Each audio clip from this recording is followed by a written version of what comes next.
The new patch is massive for mid lane, and in this video, we're gonna rank all the champions in a tier list. I recommend you stick around because we're cooking in this one. Welcome everybody. We got AJ right here joining us with a new tier list, and we're gonna be taking a look at all of the new champions that we're gonna need to tier. There's a lot of new meta changes, but there's also champs that still do incredibly well, which are already placed in the tier, and we're gonna be discussing these tiers first before adding the new changes and adding up the new meta in the already existing tiers. So starting off with S+. These champs, generally speaking, are just still a rock solid core of the meta. Why is that the case, AJ? Yeah, so I mean, if we just quickly gloss over all these champs, right? Talia, Galio still very good in the meta, right? They have a lot of laning power, a lot of wave clear, a lot of roaming potential. Syndra just the best scaling mage with the most amount of utility. So yeah, like Tim was saying, S is really the tier that where the champions do basically everything. They don't have very many weaknesses in their kit in the current meta. Absolutely. We spotted some of these champs also in MSI. We saw a lot of Talia being played. We saw a lot of Galio being played. Syndra a bit less. She's more of a solo queue oriented champion because of her lack of clear side laning power. But in solo queue, she's an absolute menace still. So clear, S tier at the moment. We removed some champs. Maybe we'll tier them back, like Ryze, TF, Zoe. We'll get back to those. First, A tier. A tier, definitely a grade lower than S tier. These champs, it's a bit harder to just blind these champs. They still are incredibly good at doing their job, but a little bit less consistent. Why is that the case? Yeah, I would say like these A tier champs are champs where if you pick them in a very bad game for them, you will struggle. Unlike the S tier, where there is no game you'll struggle with as Galio or Talia or Syndra. And you saw this at MSI with Sylas. There were some games where they picked Sylas where it wasn't an amazing Sylas game, and they really struggled to do their job, right? Like they struggled to even get their damage off. So I'll say A tier is like very, very good in majority of games, but unlike S tier, you have a few games here and there where you're gonna really struggle to get what you want out of the champion. Yeah, absolutely. And these are also champs that we frequently saw in MSI, like the Sylas, the Victor. We spotted the Orianna, the Annie, mostly being played. Of course, we got LeBlanc and Wade that weren't really played that much, but they're a lot better in solo queue. Wave clear is just crazy good in solo queue. And LeBlanc, of course, because of how annoying she is to deal with all of the chaos. Now, B tier is where it gets a bit more interesting. We see a majority of solo queue oriented champs. We don't see a lot of competitive oriented picks here. But we got the classic meta breaker or like non-meta breaker, Corki. Zed just generally really decent with the rest of all of these other assassins. It kind of can go both ways. Sometimes you're going to have terrible games. Sometimes you're going to have absolutely great games. In general, most of the time you're going to be able to do your job, but there's definitely going to be games where it's going to be really hard to do that consistently. Anything you want to add to this one? Yeah, I would say B tier is where you get to the point where the champs are solid. They have a lot of great things in their kit, but they also have massive weaknesses, right? The one that I'm noticing the most right here is Xerath, right? Like think about Xerath. He's got massive strengths, but also massive weaknesses, right? Like he's really good at pushing, and he can help the map early in with his R, which is actually quite useful. But his side laning is atrocious, so you fall so far behind in the side lane. So he kind of balances out where, like Tim was saying, in some games you're gonna do amazing and have a really easy time. Other games you're gonna have to really work to get the win or be effective. So like they're nice and solid. They're nothing too special. They're not too bad. They've got some good pros and some big cons as well. Absolutely right. So C tier, our favorite tier, counter pick tier. A lot of hate for the champs being in there, especially champs like Mel and stuff like that. It's just the truth, guys. Like these champs, they just don't function all well on mid. Of course, if you get a really good matchup, completely fine to pick any of these champions. Vladimir does crazy good. Mel does crazy good in some matchups. Pantheon, Lissandra, you know the entire gist of it. It's not that different. D tier as well didn't change much, right? These champs are still not that good. I think now it's going to really get interesting in which that we're going to start tiering the new champs or the champs that got changes or some item changes that we need to discuss with the new patch. Because there's been some very interesting changes. And the first one that really stood out to me was this one. Roa. Now, we've been a bit of a Yeah, we've been a bit on edge about this item because some champs that build it shouldn't build it, like Victor, in our opinion. But this change is actually pretty nice. I think they buffed Roa in the best way that they possibly could. It makes it a bit more of a unique item. It's the most mana-giving item after Seraph's Embrace right now. What do you think of this change here? Well, the first thing I think about is what champions can stack mana and abuse mana. That's the first thing, because honestly, on champions that don't fully utilize mana as a damage scaling, like it doesn't really change anything. Like if you think about Roa Victor, which again we don't like, but like Roa Victor is not even like if nobody said anything to a Roa Victor, they wouldn't even notice there's a mana change, right? So basically, the only thing we're looking at is champions to stack mana, which is what we're gonna get to, Ryze and like Kassadin and stuff like that. But yeah, I think it's basically a nothing change for any champion that doesn't stack mana, pretty much. Exactly. Their kit. For non-mana stackers, it's not that big. But for a champion like Ryze, who we previously tiered in S tier already, he was on like a really strong champion, is now going to get only even stronger with this build. And you may think, 200 mana, Tim, fuck we talking about, right? That's not that much. Well, remember, Ryze not only has his passive skill upon his passive from all of his abilities gets extra mana scaling, but also the Zeraphs gives him extra AP. He gets bonus maximum mana from his actual passive. So he has so many stacking scaling on mana that it actually is quite a big difference.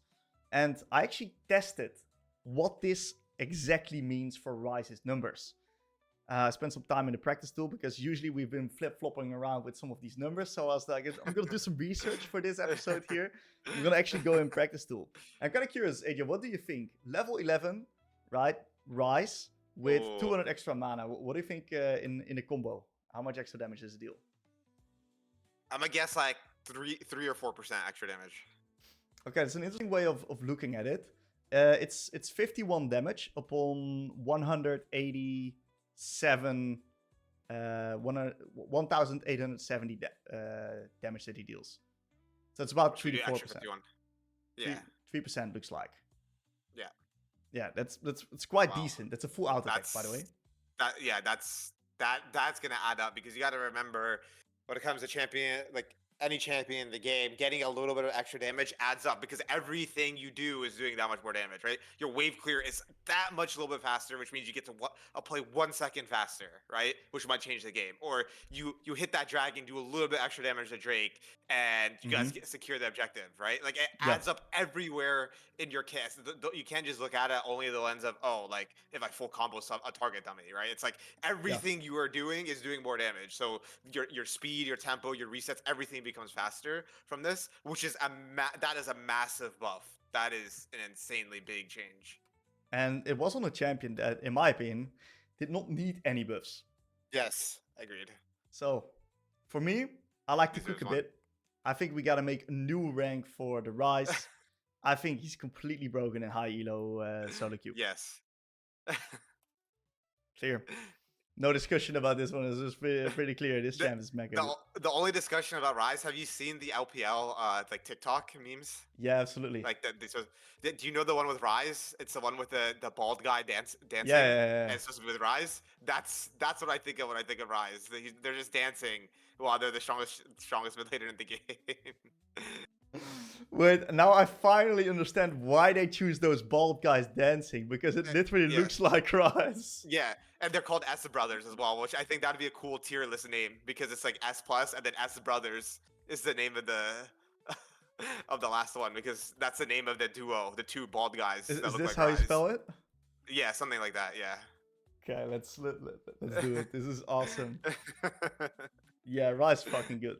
That's just it. Ryze is just fucking good. Cool. Yeah. Ryze OP tier. We are now moving on to Twisted Fate. Twisted Fate also received some changes. Slightly tuning back the base damage on the Q.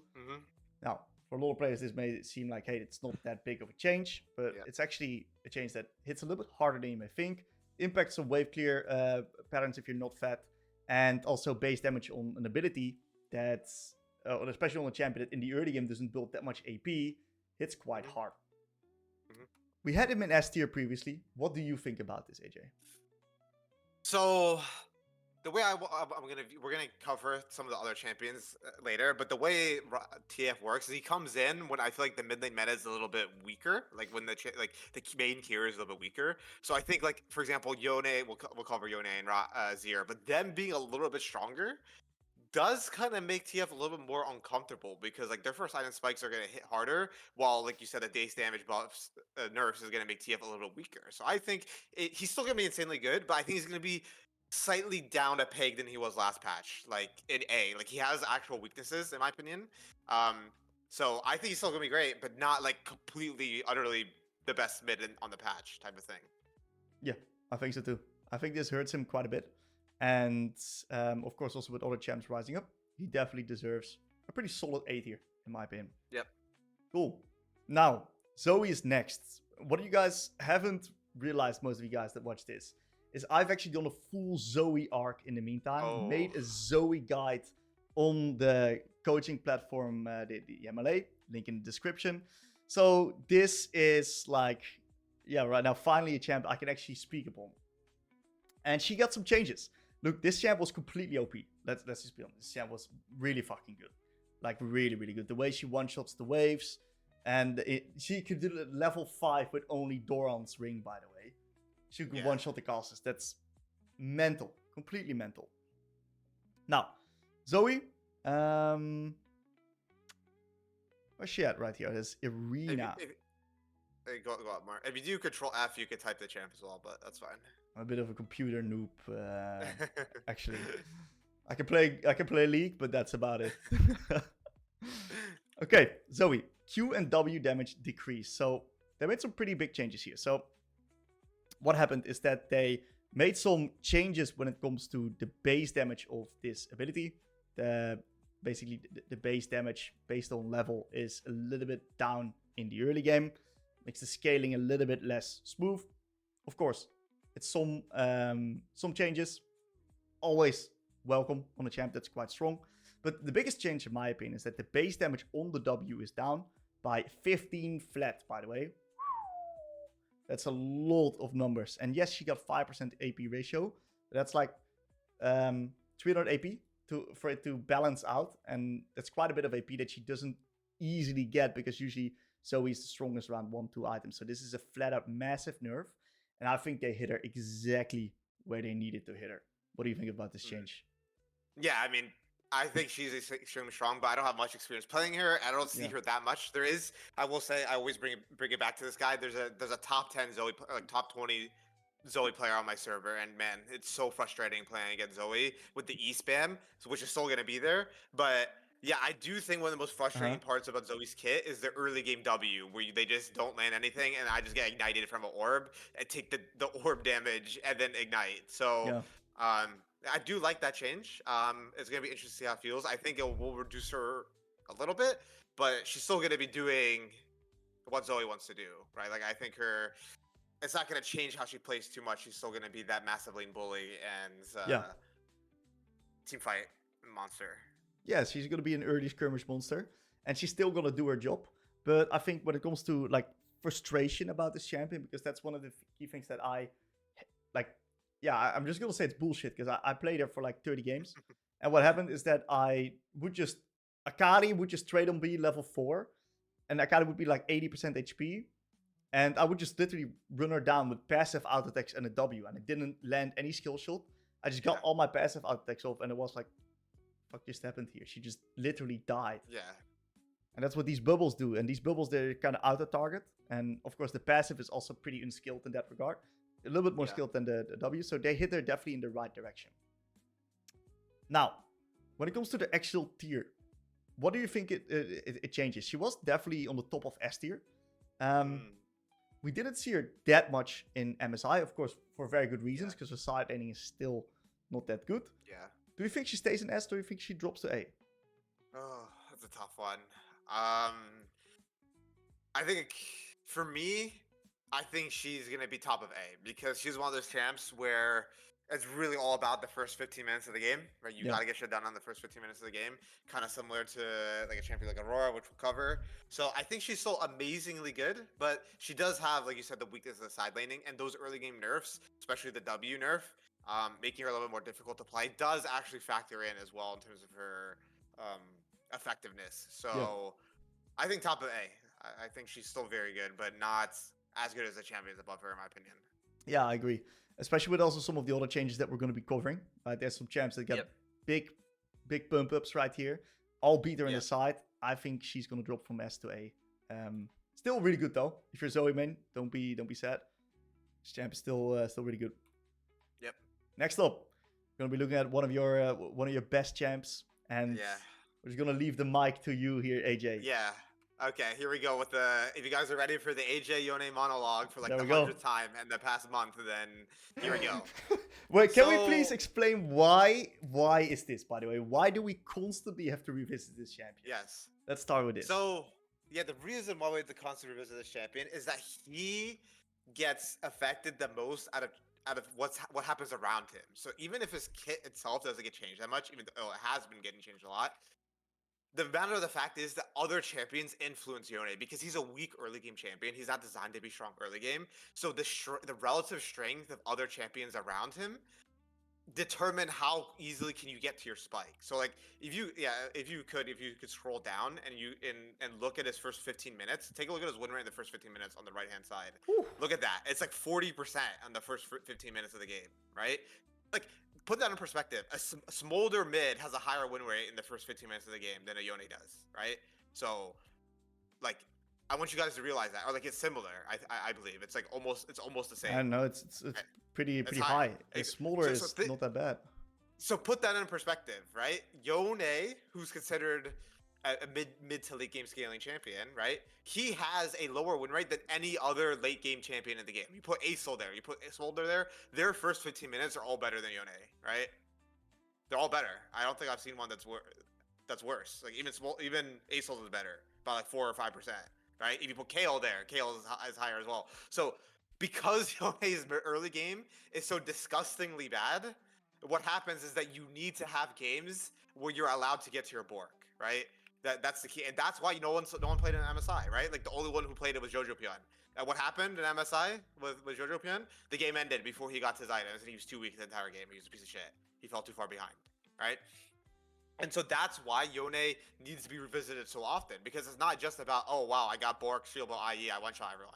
How the fuck did we get there, right? What are the champions around us? What's the W nerf on the Yone looking like? What's the TP changes? What's the season 15 amount of fighting meta, right? And so because of all these things, I think Yone is still not too good at pushing really, really high elo. The Bork spike is massive, though, right? Crazy. We do have to talk about that, right? The Bork spike is ridiculously big. This will actually give him a payoff for having a miserable first 15 minutes, right? Because, yes, the Bork spike was good before, but it's not like, wow, I'm beating every other champion in the game, level strong, right? But I do think this change is going to make a very big deal for his Bork spike. Very, very, very, very it's big so deal. Big. Right? It's so fucking big. I cannot understate how big of a buff this is. But this has not changed. Like his first 15 minutes is still gonna look exactly like that. What we just showed, right? It's gonna be like a 40%.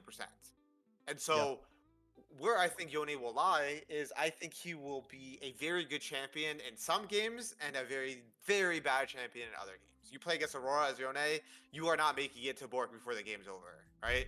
You play against an Akali, you're gonna really struggle. You have to be very good at Yone. But you play against Galio or Talia or even Syndra, I think you can definitely play if you're very good at Yone and get to your Bork, right? Ryze absolutely cannot play against Ryze early game as Yone either. It's gonna murder you. So where I'm at with him, because of how big the Bork buffs are, I'm gonna put him right below Corki. I think he's extremely solid, very, very strong champion in some games, very bad in other games, and he's gonna be very similar to Corki. He's gonna be like the non-meta killer, or like the right meta champions you're playing against killer as well. Like you play against Sway, you're chilling till Bork.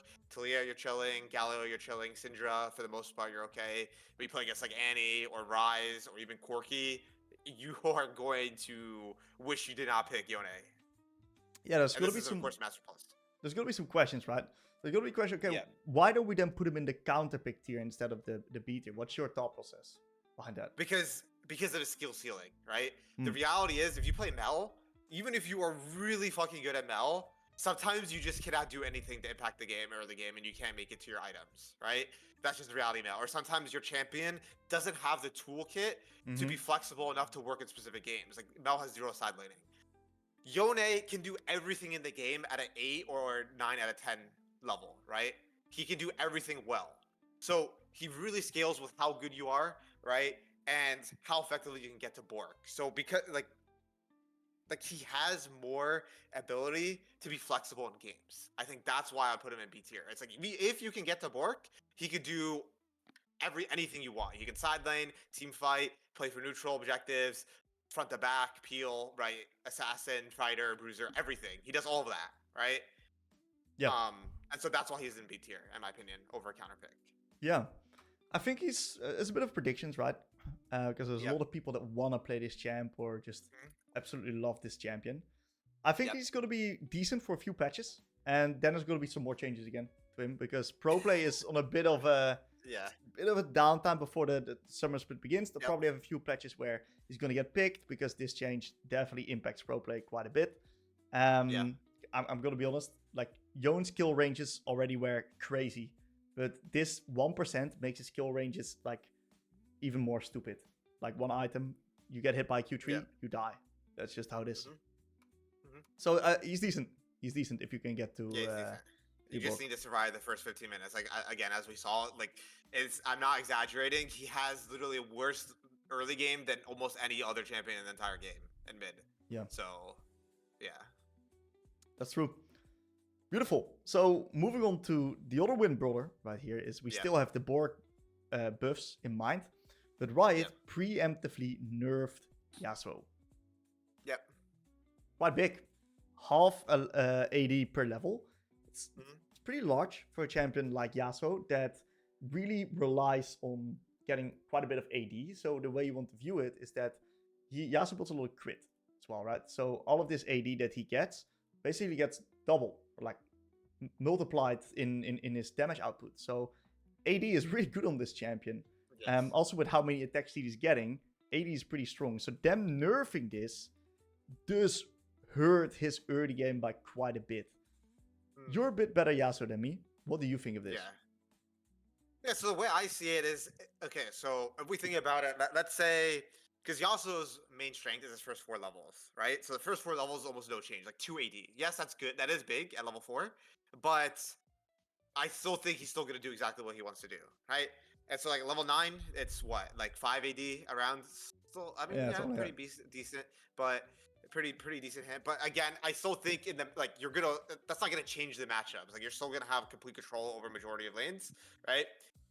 But on the flip side, his Bork spike is even better now. So he's like Yone with a little bit weaker scaling, but he doesn't have Yone's early game weakness, which is insane because he gets the Bork, his kill threat goes through the roof, and he's insane. So I actually think these are actually buffs, like net positive you think it's buffs, in my opinion. I actually think it's buffs because his early game is still going to be extremely strong, and his Bork spike is just going to be like ridiculous. So it's just going to be too much, in my opinion.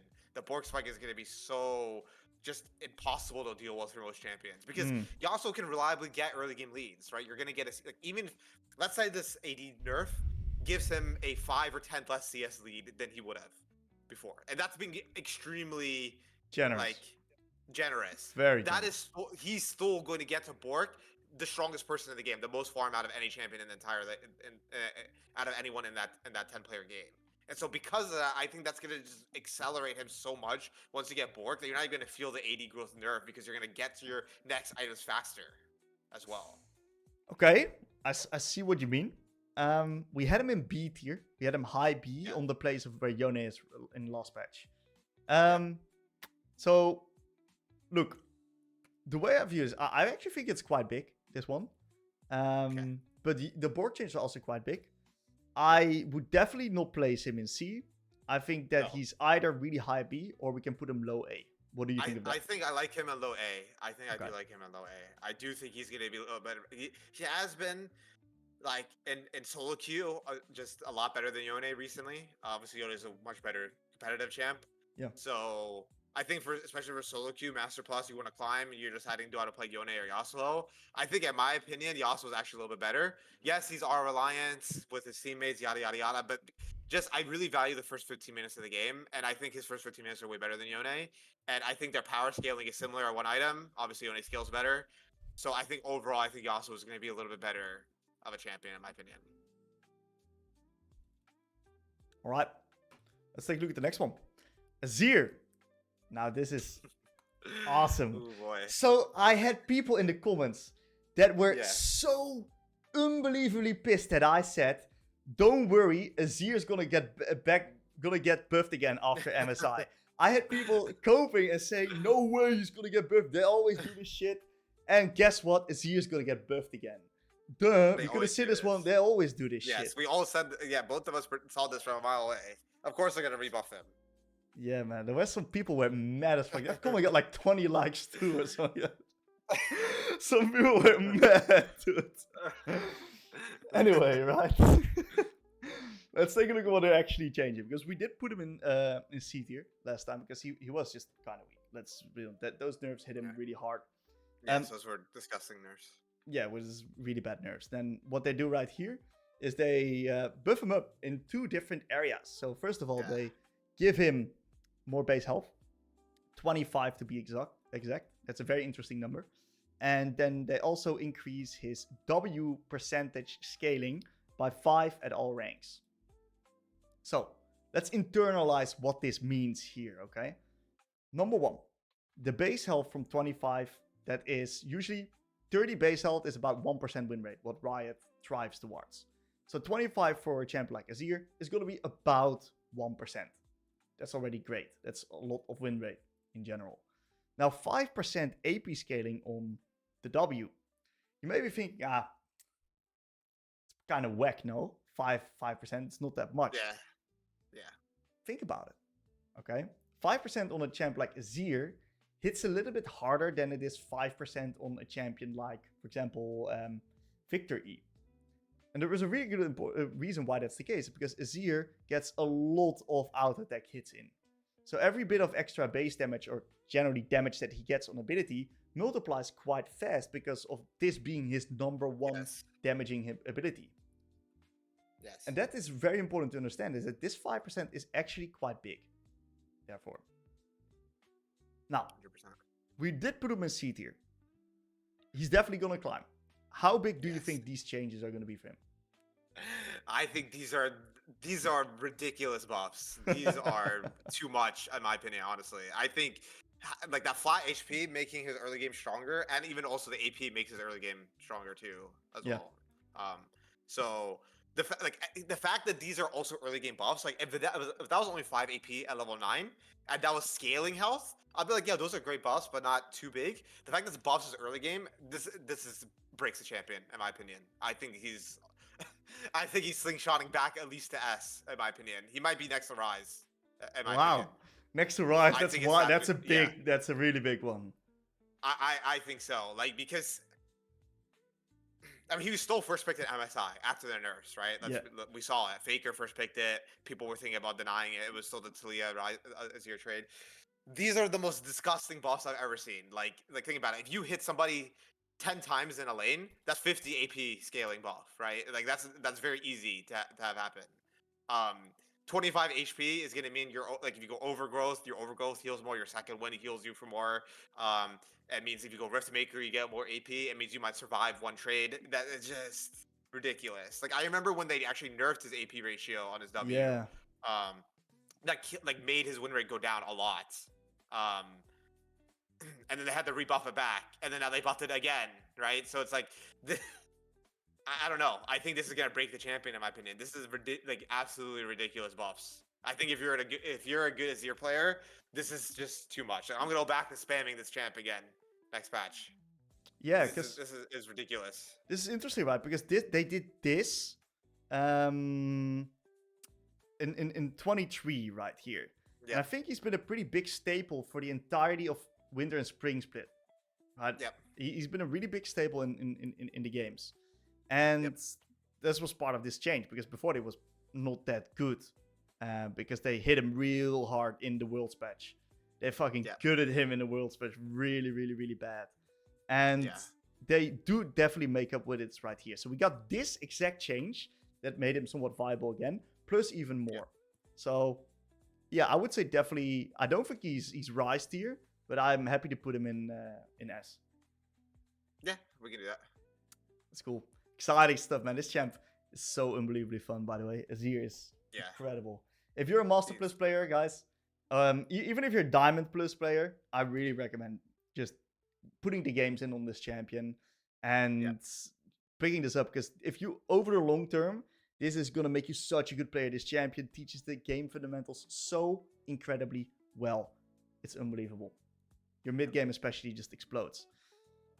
Hard champion, but if you want help, there's a link in the description. Check it out. Okay, next up, we got ourselves our boy Ziggs. Now this is a pretty interesting one. This one kind of came out of nowhere. Yeah. A lot of changes. Let's break it down here. Have you read them already? I did read them. I think it's like base damage and AP ratio buff, I believe. Or sorry, base damage nerf AP ratio buff. Let's take a look here. By quite a bit.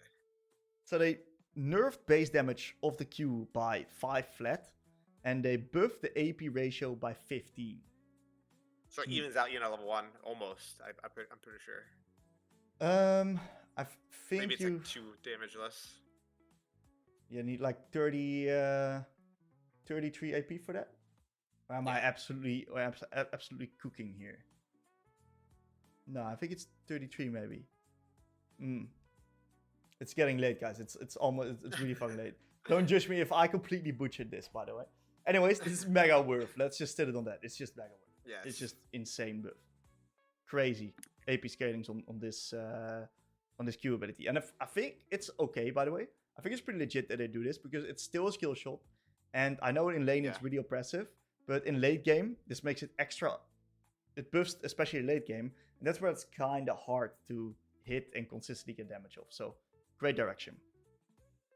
E, base damage in this case is the exact same, but they increase the AP ratio later down the line, and a little bit weaker in the early game. And since they, it's skills with levels, and since it's skills with levels, I think that you're probably going to be maxing the E second right now.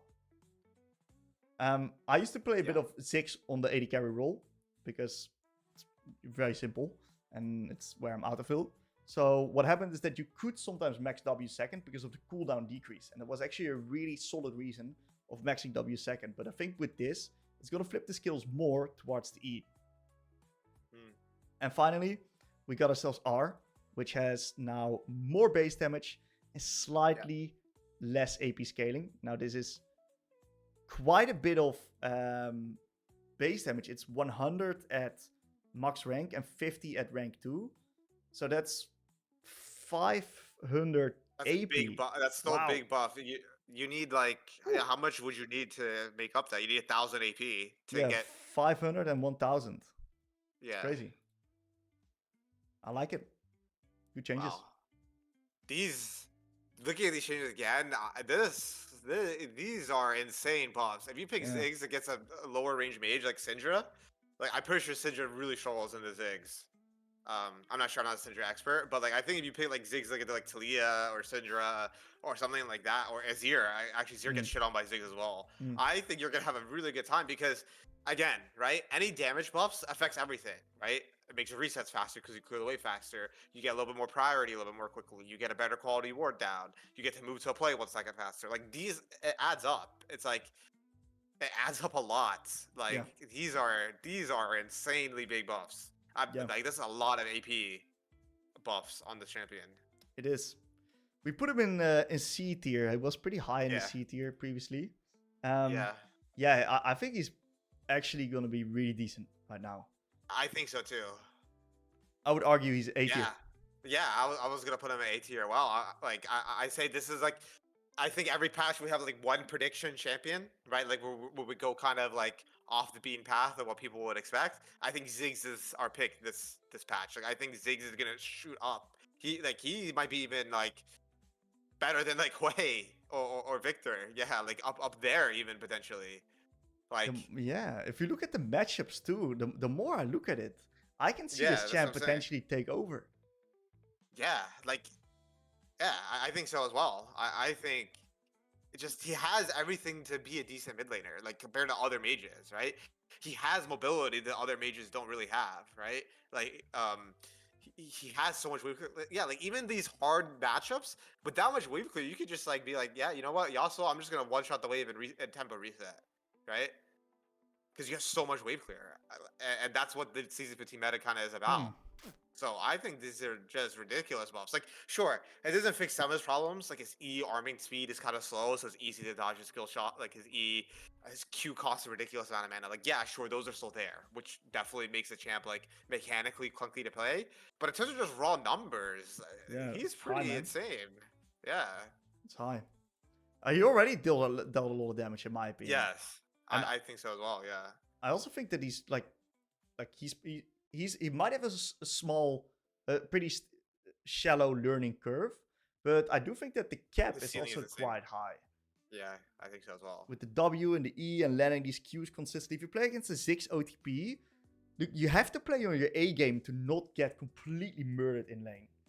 You have to play well. I'm just imagining because the meta support is engage support. I'm imagining like an engage support CCs, you get your ERQ down. How much extra damage are you doing? You're probably doing like 150, 200 at 1.5, 2 items extra damage. Like at level 11, right? With the R buff, the EAP ratio buff, the Q. Like a level 13 Ziggs with rank 2 R with like 1.5 items on a Nautilus combo, you're doing like literally 200 more damage. It's fucking ridiculous. That's crazy, in my actually. opinion. Yeah. Yeah, I think he's good. Let's put him in A tier. I think A tier is, I think it's A not is too good. crazy, but he will be taking over some games for sure. I think so too. I'm gonna give him a try. Actually, those changes excite me. Especially in lower elos, by the way. If you're a lower elo player watching this champion, have it on your radar because it's really good at clearing waves and it's very effective in lower ranks. Really, really good. Yeah. Cool. Now, another bit of a lower elo skewed champion, which is Fizz. And Fizz, if we're gonna be needing to be quite honest here, because they make some nice buffs to Fizz. 5% AP ratio on the E. That's kind of good for Fizz because there's also her wave clear ability. Think about it, guys. And her W, which is now lower cooldown, and this is potentially gonna open up. I think you maxed this second on Fizz. Yeah. And it might open up some extra trading windows or all-in potential in the side lane. But overall, it's still Fizz. And bone plating is still in the game. So, because of that, I think for high elo, it's nice and all. I don't think it's a massive change. We had him at the bottom of C tier. Look, I think he's going to be more up there with the Talon, Katarina, and the Echoes right now. But he still has massive issues that you can't just get rid of. But he's better. What do you think of it? Yeah, so the first thing that comes to my mind is, first of all, that W change, like, think about any other spell in the game that gets almost a 50% base cooldown reduction, right? Like, it almost has half the base cooldown now. Yeah. So just imagine almost any other champion getting that would be ridiculous. So the first thing that comes to my mind is, like, I wonder if a bruiser build of his is going to come. Like an AP bruiser build, where you get, like, you just proc your W over and over and over again. Like, I can imagine, like, that type of build where, like, you go Emax, and then you go W, you build, like, Riftmaker or even Roa, you one-shot the wave, you go Roa. Ignore the lane, and just spam your W. Like, that seems fucking broken, in my opinion. Like, your champ is getting, your W is becoming 50% better, right? The uptime, it's 50% more Ws. Imagine a Yone with his E reduced by 50%. Like, he would become ungodly broken. Let's take a look here. It deals quite a bit of extra damage. And you get bonus range too when you press your W. Is that so? Yeah, you get 50 bonus auto range. Oh yeah, you do actually. Nice. Okay. And it resets your auto attack timer as well. Yeah, I used to play when, like, season 6 or something like that, when it was tank it was like meta. the Fizz. Yeah. I used to play that shit on cooldown. That was so fun.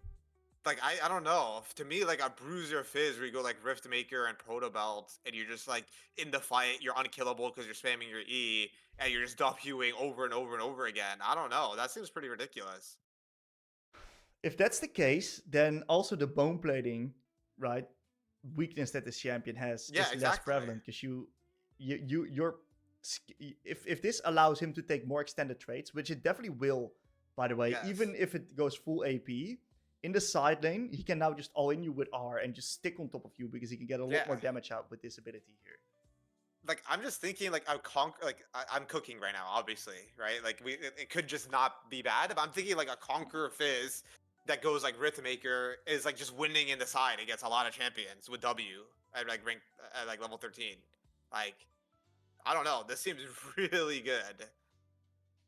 Interesting. This one's so hard to actually. It's hard to evaluate, though. Yeah, this one's really hard. So very hard to evaluate. I would say I'm pretty confident putting him in B. I think we might see some cooking. This champ may just be completely out of control A tier, somewhere that he can actually do some crazy. You call that he's out of control A tier? I'm calling that if somebody like I'm calling it right now. Somebody's gonna discover some kind of bruiser build on Fizz, and it's gonna be like he's gonna play like Silas. He's gonna be like an exact replica of Silas. It's gonna be like Silas 2.0. Fizz is gonna be. You're like a bruiser, you get in there, you just stat check everybody. Okay. Except like that's my prediction right now. So everyone come back here if I'm right. Okay. I was the first one to call it. Maybe we get Riftmaker, Cosmic. Like some shit like that. Cosmic procs on this passive, so he gets the extra move speed. He gets even more CDR. Gets his W to 1.5 seconds, and he becomes really fucking annoying. Yeah, like you're just auto resetting on cooldown with your W, just getting just doing so much DPS. I don't know. We might see it actually too. That would be so stupid if we see Fizz in the meta. By the way, that would be so stupid. All right, we'll make we'll make a special tier, a prediction tier here. Yeah. We're talking about Ziggs, but honestly, I might change my mind. Fizz might be the one we're cooking with. Cooking tier. All right. Let's put it right there. Cool. Now, there's some more changes that are interesting to note because we have figured out that Kraken Slayer also got some changes. And it's a very interesting one, but this one is also really hard to just think about. So let's just talk a little bit of theory about Kraken Slayer. What does this item actually do? This item, we went to coaches and looked it up, right? This item is currently just simply dog shit. Like it's actually really bad. And the reason why this item is not being built by a lot of champs is because number one, the stats are quite low for the money that you spend on it. Mm-hmm. And the passive is a nice bonus, but it's not really game breaking. But the biggest problem that this item has is that it doesn't have crit. So it doesn't slot in a lot of builds that nicely. So this item was, on the previous patch, just raw dog shit. Just really bad. I can't think of any champ that would build it. Akshan, Tristana bought it in the past, but right now they have better items. So they don't buy it. What they're exactly changing is they're reducing the price by 100. That's nice, actually. That means you spike earlier. And they increase the damage upon the passive. So they make the item more passive reliant. Yeah. Of course, it's also only with missing health. Now, this one's really hard to justify. Okay, will champs start buying this or not? What do you think, AJ? Yeah, so, I mean, the main thing when I think about Kraken Slayer is what you have to think about with items in League is what are you competing with, right? So the main item you're competing with Kraken Slayer is, well, there's like 2 or 3. There's Bork, there's Yone, and there's Shiv. Those are your 3 competitors, right? So let's think about what Kraken does better than these items right now. Well, it loses in wave clear to Shiv, right? And Shiv is a faster spiking item. So you're talking about getting a quick item spike, Shiv outpaces you. If you're a crit AD scaling champion that has crit in their kit, like a Caitlyn or a Tristana, Yone wins. If you're a melee champion, Bork is just way more damage, which is where typically you see Kraken competing. So he had no place before, and that's why it was so bad. You see it on the numbers; it has no place. but it's supposed to be an item where you get it as your first item and you like win the game with it as your first item because it like scales off of their execute health. If you're snowballing, you're probably chunking them like crazy and getting the execute. So like when I think of Kraken Slayer, it's weird. I think of like Bel'Veth. I don't think of mid lane champions. I actually don't really see it on a mid lane champion because like Yone and Yasuo, like Yone especially, you're if you're snowballing as Yone, you're winning the game no matter what the fuck you build. So that doesn't really matter for Yone. Yasuo, I could see it though. So like the only champion in mid I could see Kraken being needed on is Yasuo. So maybe it could be okay with Yasuo. For Triss specifically, absolutely dog shit. It's not gonna do anything on Triss. Triss, you want crits, you want AD, you want attack speed as your first item. Kraken can't compare to Yuntal in that case. But maybe if you're behind or something and you can't get BF sword, you go Kraken, but then that's counter synergy because Kraken is supposed to be a snowballing item. So it's just really weird, right? With Triss and specifically, Akshan I'm not too familiar with, but yeah, I think Triss and Akshan don't change that much because of the Kraken buffs, but it's worth noting. Yeah. Yeah, it's. I definitely think like the reason a lot of people don't understand, but Triss actually has crit scaling on the E. Yeah. So that's why she wants crit, because her E just massively explodes in damage. I think if you look at the other mid champs that might use it, right? Tristana, Akshan, you gotta think of Trist. She is gonna go to crit. She is gonna go Yuntal. It fits too nicely with her champion identity, with the way that she wants to play a little bit with that super high attack speed also of her Q. So Trist is probably still gonna go Yuntal. We gotta think about Akshan. Akshan currently goes Shiv. There's a really good reason why he goes Shiv. I also met an Akshan guide very recently. Is that he actually has the ability to wave clear with Shiv at like 3 points in Q. He just one-shots the wave, just in and out. And it enables him as an identity like completely. It also resets on kill, on takedown. So it also resets whenever you get your, whenever you get a kill. And it also then nicely synergizes with his E, which also resets. So it's like, the item synergy is so unbelievably good on these champions. And if we did some research on both Akshan and Tristana as well. And if you simply look at these champs, right? We're going to need a little bit more data for this. But there's some people that tried these items. And the item is just significantly performing worse right now by a good margin, like over 2%. Yeah. And if we look at Tristana here as well, I think it's even heavier than 2%. I think it's even more because of how much of a better fit Yuntal is than this.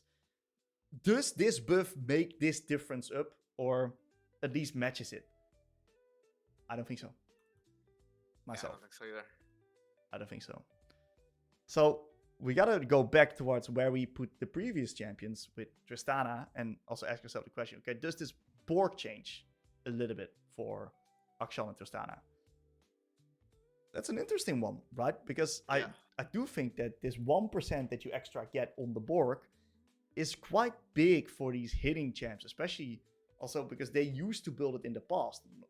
I'm not sure if you guys remember last year, but Trist actually had a really good Bork build ratio on some games where she needed the early lifesteal, and therefore it was a pretty effective item. So what do you think about this one?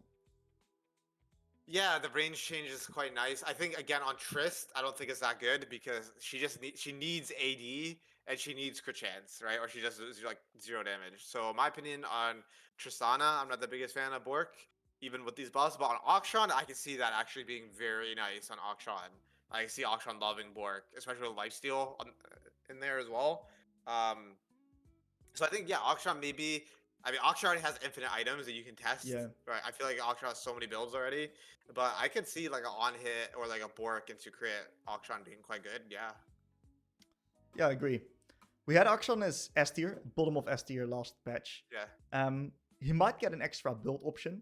I don't think it's going to completely crack the champ. I think the champ is still going to be the same, but maybe with different options. Do you think he's still S tier? Do you think he's A? It's such a tough one because he's a pure solo queue champion and he has high skill expression. I mean, I put him in A. That's tough. Yeah. High A. Yeah, let's put him in A. I do, when I look at the champs above him in S, I do think they're all better, objectively speaking. Yeah. I think I like him at A. And the main reason why I put him in A, right, is you have to remember that in the last patch, we didn't have like a lot of crazy champs in the AS and OP tier. Yeah. There were a lot less champions in the tier in general. I think a lot of champs have just increased power a bit. We see that the Yone is a lot stronger right now. The Yasuo is a lot stronger right now. There's been more buffs than there's been mega nerfs on mid. So this means that the competition is higher. And I think Akshan is one of these champs that if you win the lane, if you stat check them, you're going to take over the game with the priority and the lane control that you can get. But if you really struggle in the lane and you can't really get going, it can sometimes be really brutal for you. Hence is why I think he slightly drops. Yeah, I like it. Tristana. We had the Tristana in the bottom of B tier. I don't think there's much changes in that regard. Pretty similar. Yeah, almost the same. Beautiful. So, since Roa's gotten buffs, let's look at Ahri. I'm joking. Ahri doesn't build Roa anymore. But we do definitely want to touch about Ahri because we did put her in the S tier. And well, I think we want to revisit that one. I think Ahri is still a really good champ. Right? Very, very strong champ. But slightly below S tier, especially with the extra competition. We spotted in MSI, her pick rate was a lot lower than the rest of the core 4 on the top right here. That I don't think she deserves S tier anymore. More A tier. Beautiful. Aurora. What do you think about Aurora, AJ? Yeah, so I kind of want to combine Ahri and Aurora because they're so similar. I think these two champions are like two of the most similar champions in the entire game in terms of what they want to do, right? I think Ahri is a little bit more scaling skewed, less lane focused. Aurora's a little bit better in lane. So Aurora, we were talking about how her kit is very easy to dodge, and as you get better, like Aurora's effectiveness goes down. Now, what happened, and what we didn't predict, was the rise of the Haunting Guise meta, where you stack Haunting Guise for their percent damage amp. Now, a lot of you might be thinking, oh, MSI, they built like 3 Haunting Guise or 2 Haunting Guise, and then they built their Leandries, and that's gonna like kill Aurora again, right? The reality is you can just like go 1 Haunting Guise, get your Leandries, then go another Haunting Guise, get your Riftmaker, then go another Haunting Guise, and get your Bloodletter's Curse. You can just like, you don't have to go 2 Haunting Guise. You can just go 1 at a time, and it's still totally fine. And the reason why this build is so good, because I'm sure some of you are going to be curious, is that Aurora has disgustingly bad AP ratios, right? Like, the AP ratio on her passive is horrible, right? The AP ratio on her Q is like, whatever, it's okay. But again, that's her only, she only has 2 damaging spells, and they're long cooldown, and they're hard to hit. Same with the E. Pretty bad AP ratio, only 70%. R even at 70% is average. So the reality is the scale champions that bad AP ratios, you either need haste, you need damage percent amp, or you need magic pen, right? Now magic pen is okay, right? It's not really like, magic pen is kind of an awkward spot. Like the flat pen items are just kind of mediocre. And haste is really bad of a stat on Aurora. So that leaves the masks, right? And this build unlocks Aurora. This makes this champ so fucking good. Sorry for the language. Like, the fact that she gets so much HP, so it's very hard to kill her, and she has so much mobility, and she gets so much, like, her base damage is quite good with her passive. Getting all that base damage amplification and AoE damage with Leandries makes her so frustrating to play against. It reminds me of like, Release Aurora a little bit. Like, she just can't be killed. It's so hard to kill her, and there's so much damage. So I actually think she's just a better Ahri right now because of that. Absolutely. What you also have to understand is Aurora's laning is a lot stronger than Ahri's. Holy shit, this champ packs an absolute punch in the lane because it's also a lot easier to land your skill shots in the lane because people are standing still and CSing. But the main thing that why this build makes Aurora so good as well, right? To add up on that is that Aurora already has a lot of percentage damage in her kit. And if you add percentage on percentage on percentage, you get a bit of a increased growth on the amount of damage that you're actually doing because percentage on percentage is of course extra percentage. So that scales really well with her passive, and the truth is, that's where a lot of her damage comes from in the mid to late game, because it's a lot easier to proc the passive than hit your Q that when the enemy AD carry has some hands, well, they just flash it or dodge it with Ezreal E. Been there so often myself where I just can't land my spells and I'm just useless. But the most important reason why this build is so unbelievably good on Aurora is that it makes her actually unkillable. It's like a LeBlanc, but then a tanky LeBlanc. Because what happens, she gets 3 to 3.5k HP. And remember what Caps and all the Aurora players did? They bought Magi's. Because how do you die when you have your E, your W, which is a dash, invisibility, and move speed, plus your ult? How do you die when you also get Mage Eyes and 3.5k HP? You need to be an inter if you die. You are inting the game if you die on these items. Right? So you can stack Mage Eyes and still get massive AP scalings that then stay there until the end of the game because you can't die. Yeah. And that makes this... Certainly, this champ has, as a niche way of playing it, that actually makes it really good, which, in my opinion, does not make her S tier, but definitely puts her in A tier. Yeah, I definitely think she's better than Ahri. I think that's part of the reason why Ahri goes down, because, again, you got to remember it's a scale. Everything is relative to each other. Because Aurora is so strong, that makes Ahri weaker, right? That is just the reality, because they're yin and yang, right? They do, like... They're two sides of the same coin, right? Like, if you're playing Ahri, you're probably good at Aurora. If you're playing Aurora, you're probably good at Ahri, right? Like that is just the nature of their kit. So the better one gets, the worse the other one will just naturally be on a tier list, because, again, it's relative to each other. So because, right, we put Aurora like in lower tiers before, because this was before the mass build was discovered. People got better at utilizing Aurora's kit, where you just go auto attack E, and you don't even press your Q when you have a mask, and you just have so much % damage from your passive, as Tim was saying. So yeah, I think Aurora is very, very good. I would say she's borderline S, but high A is also fine as well. Yeah, absolutely. And this Bloodletters item, by the way, that some of these champs are able to build. But the truth is, it's a decent item nowadays. It got some good buffs. And if you look at the stats, 65 AP, 400 health, 15 haste, plus the ability to shred the enemy MR. This item is basically overloaded in the ability to deal damage and safety for the amount of gold that you get. All of the pen items in general are really good. This one as well is... Crypt Bloom item is crazy, crazy, crazy good at the moment. So don't sleep on these items. They're very good, and it definitely impacts also the rest of the meta. Now, recap a few things right here. What are we going to be seeing in the upcoming patch? What is the solo queue going to look like in higher elo? What are going to be the best picks? Ryze for sure. The Ryze, I think that might become my new ban. I think Ryze is going to be so strong. He has almost no weaknesses in lane. He does everything the meta wants him to do. He scales well. So Ryze for sure. I expect to see a lot of Azir as well if you're like Master Plus, especially the higher you get. Like the higher, the better you get, the more Azir you're going to see. Like, I'm expecting to see Azir a lot, and I'm going to be picking Azir a lot. Those are like the main ones. I think Aurora with Leandries as your first item is going to be... You're going to see a lot of Aurora with that as well. That's quite good. I'll say, like, those are the ones to look out for. Those are going to be the major ones. And some experimentation. Like, I think there will probably be some, especially a little bit lower elo, a lot more Ziggs and a lot more Fizz, in my opinion. Yeah, I can absolutely see that. So one thing that I want you guys to understand, right, is I want you guys to also just try these two champs. Like, these champs, they might be... Try them out. They might be something. Maybe the dog shit, you know? Yeah. But there might be something. I'm pretty confident that Ziggs is really good, especially Fizz. Try it out.